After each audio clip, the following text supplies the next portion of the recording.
light, power's gone, nothing's right. Cauldron cold, no more fire, potions fail, dreams expire. Spirits whisper, call me liar, in the dark, lost desire. Purchase card, echo loud, through the fog, through the shroud. Mystic force, once so proud, now just whispers in the crowd.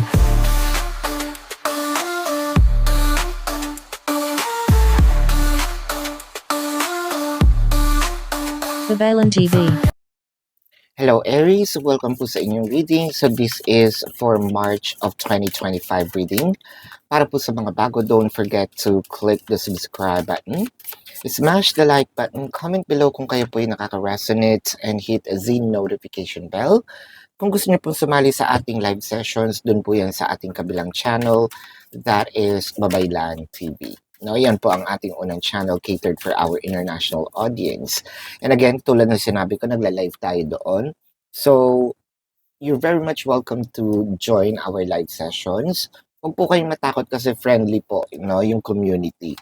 Ayan.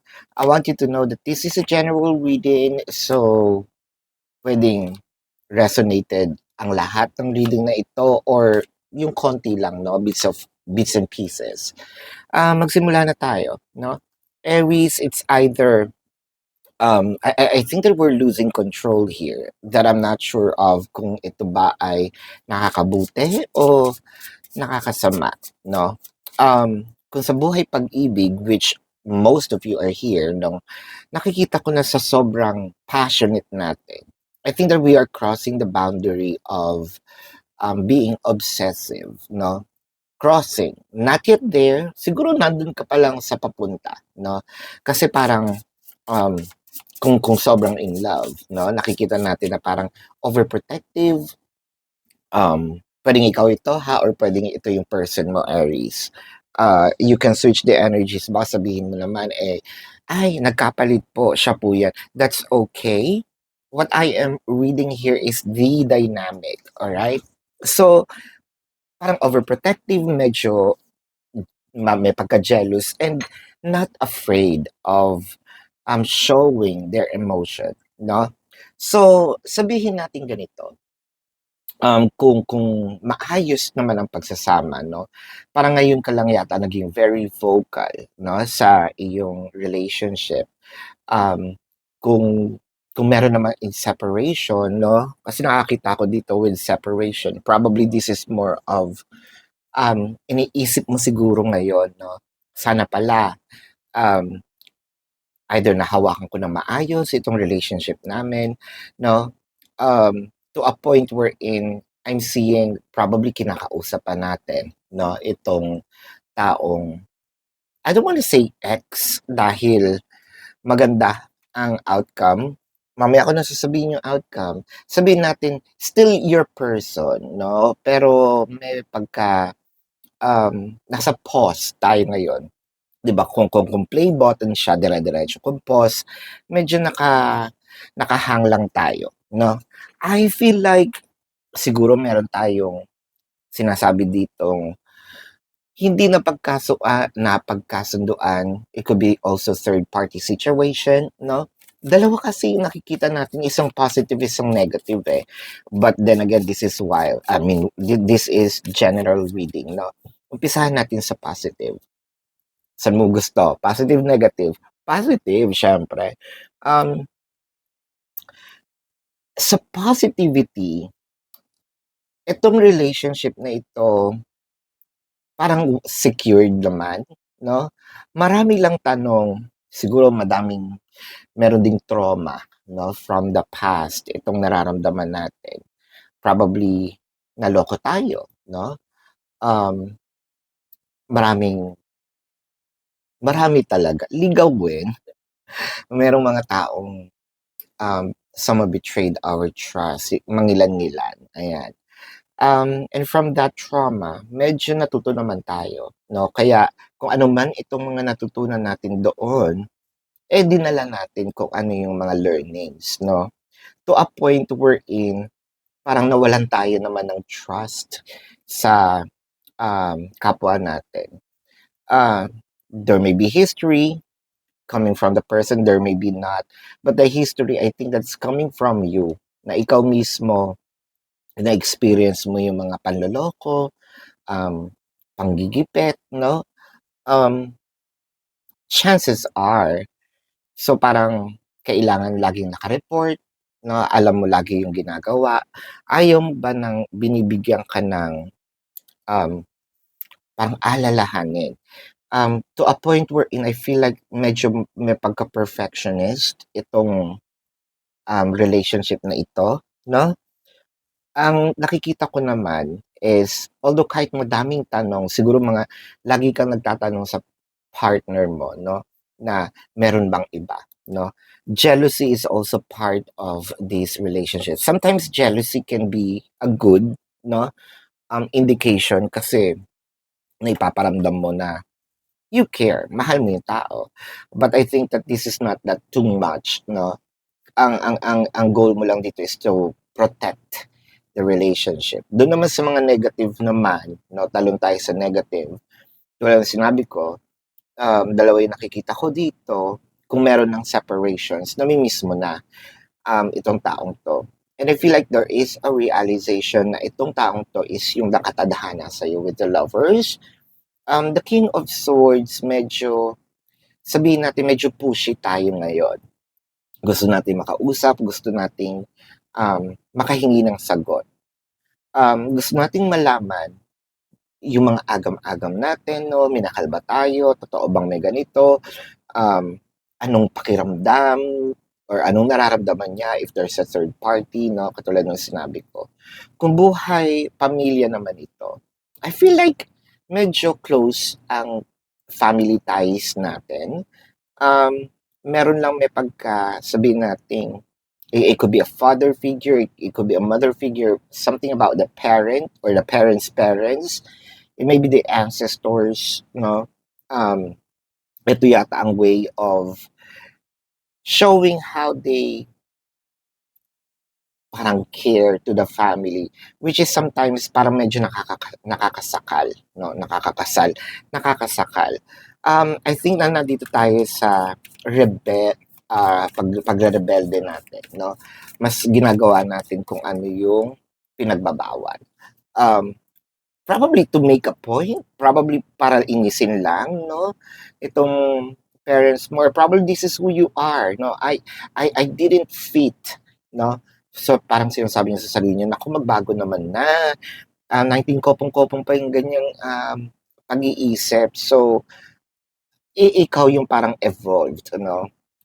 Tinatawag na black sheep. Ayan. Baka natawag kang ang black sheep. Well, Aries, na naging black sheep. Hindi lahat ng black sheep, karamihan sa black sheep, no? Siya itong nagiging successful in life, aminin niyo yan. Kung buhay, pera naman ito, no? I feel like nainis tayo sa mga bagay-bagay na parang, ay, may nangutang sa akin, hindi naman nagbayad. So, I would rather enjoy, no? Itong pera ko.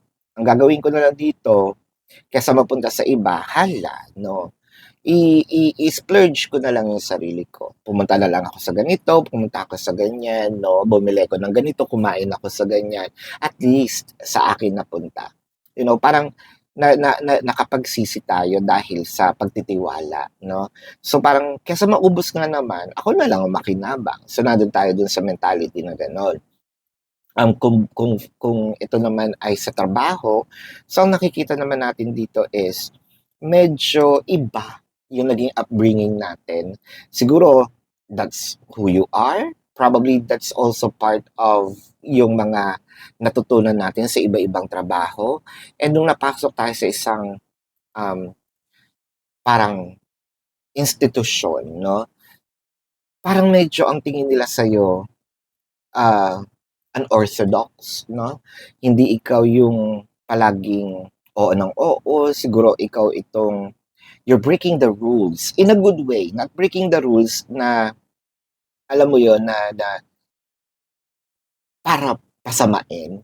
Sa tingin nila masama ka, pero you are sort of like wanting to either fix the issue, straighten things out, no?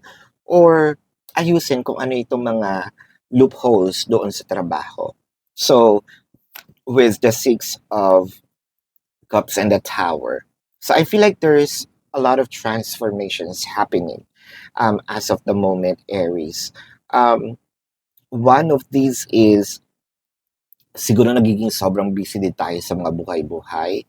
Siguro naiisip natin dito, alam mo, minsan masarap din yung bata ka, no? Yung wala kang iniisip na bayarin, kakain, tutulog, no? Yun nga lang, susunod ka. Eh ngayon, meron kang freedom, um, nagagawa mo naman yung gusto mo. Probably you caught up in between, ano bang gusto kong gawin ngayon sa buhay ko? No? With the Lovers and the Eight of Wands. For a few numbers of you, baka meron ditong separation in physical form. Siguro nasa ibang bansa. Hindi, not necessarily, no? To the extreme of nasa ibang bansa. Pwede naman din nag-uusap kayo um, kahit nasa baba lang. Ganun kami sa family, no? Kasi medyo may mga floors dito. So, okay lang sa kabilang kwarto. So, instead na sumigaw ka, no, kausapin mo na lang siya sa messenger, what have you, or mag-text ka. So, ang nakikita ko ganun, merong conversations na hindi face-to-face.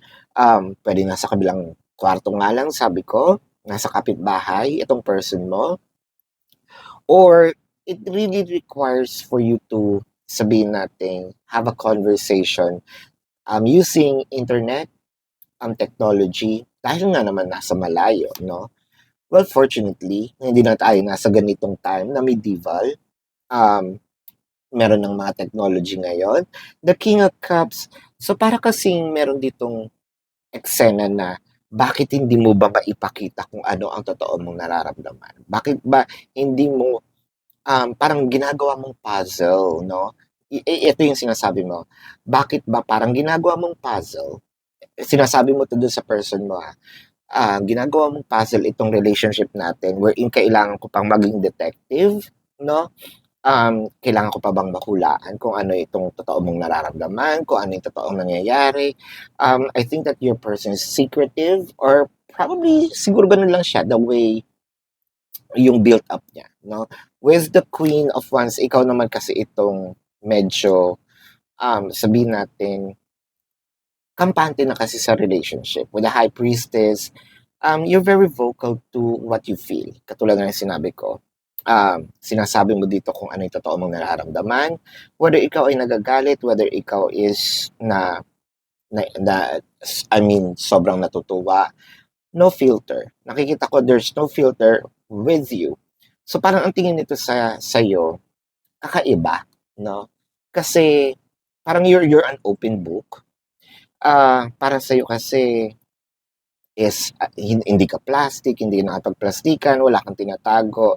Para at the end of the day, no, what you see is what you get. With the Six of Swords and the Empress, ah, alam mo na meron kang itsura. The Empress is here. Empress signifies the emotion, but also signifies yung topical or yung aesthetics, no?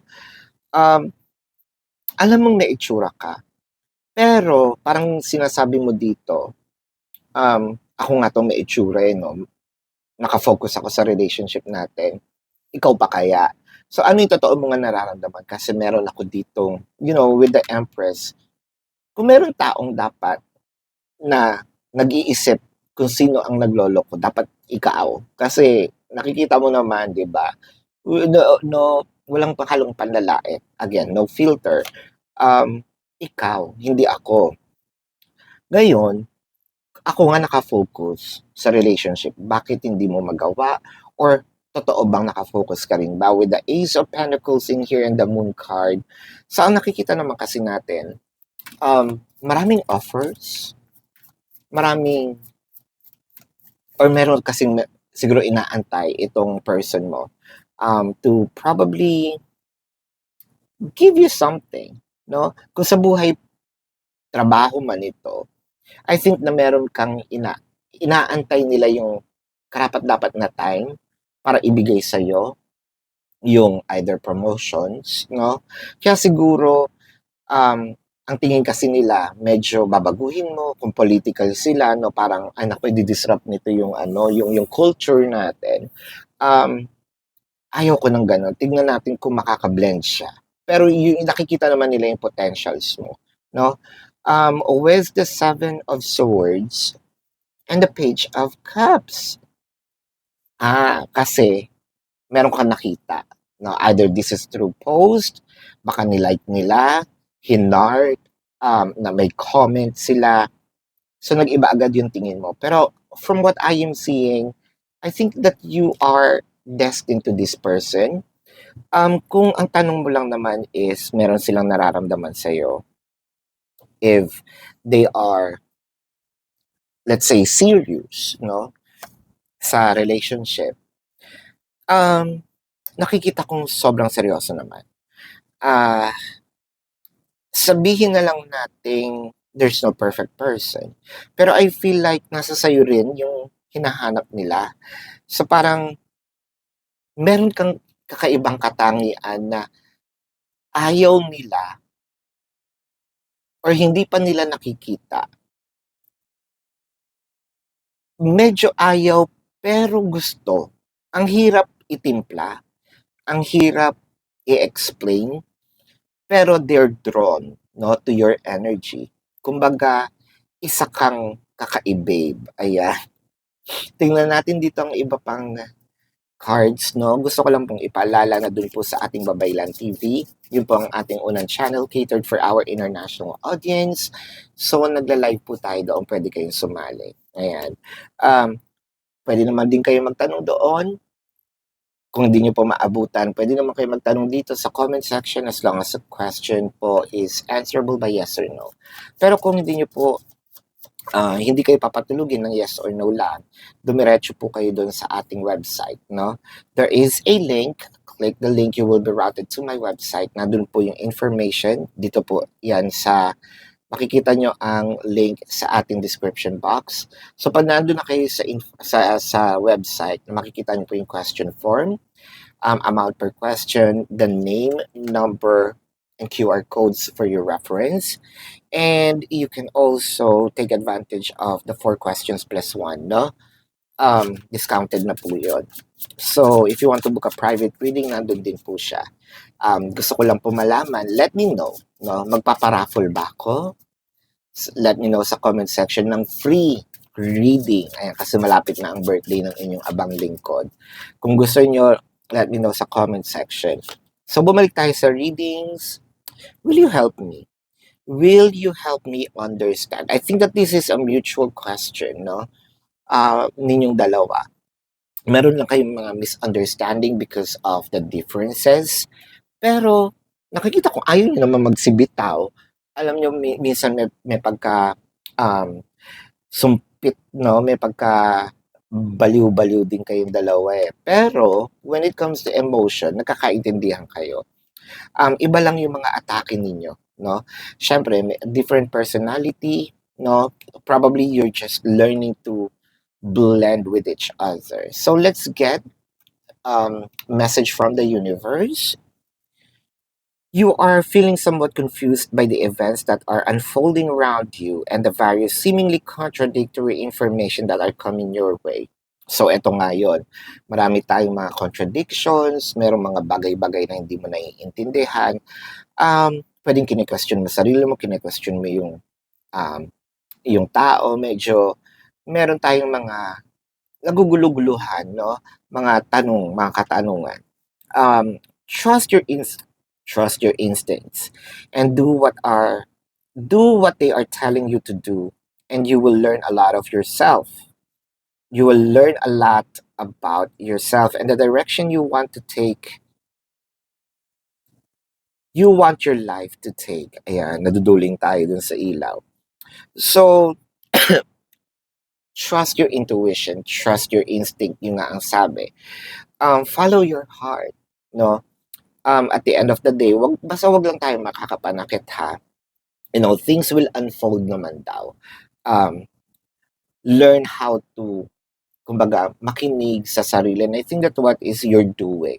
But also learn how to also listen, no, to the people around you. So, tingnan natin dito ang zodiac sign ng iyong person.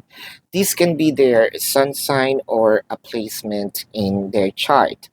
I'm seeing Pisces, Scorpio, Sagittarius,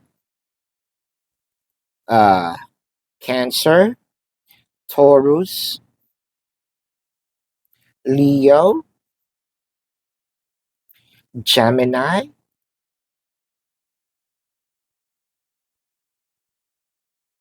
ayan. So, yan ang iyong reading. Love and light to you. Namaste. See you po sa susunod na readings or see you dun sa live. Goodbye.